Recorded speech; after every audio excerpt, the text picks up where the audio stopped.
Hello, good morning! Gawa naman tayo ng fried chicken. Nalinisan na natin ng ating chicken. Naglagay lang ako dito ng bawang sibuyas. Maglalagay tayo ng lemon juice. At saka sa mga mixed spices, naglagay ako ng black pepper, salt, garlic powder, chicken stock, paprika. Since gusto namin ng maanghang, naglagay rin ako ng chili powder. Naglagay rin ako nitong chicken marination.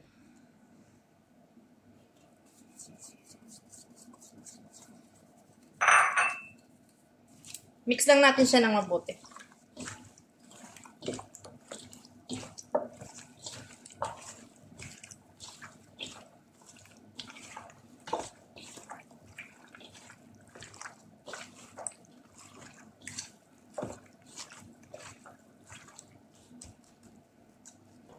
Babad lang natin siya ng mga 1 hour. And after 20 years na pag-marinate ng ating chicken, nag-ready na ako ng flour para sa ating breading.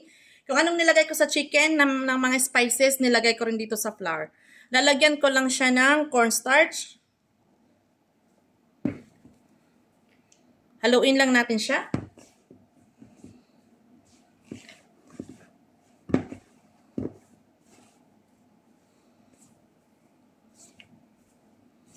At pag na-well mix na natin siya, ang kalahati ilagay natin doon sa chicken. Lagay natin ang kalahati sa chicken.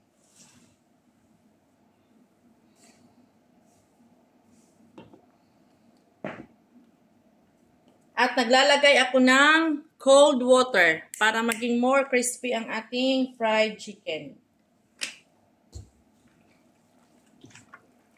Haluin lang natin ng mabuti.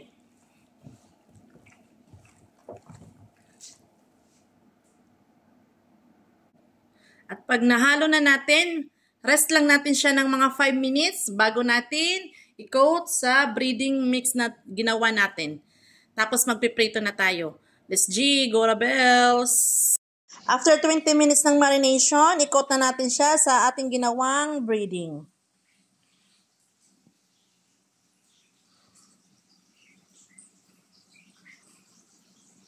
Twist lang natin siya para mag-flaky.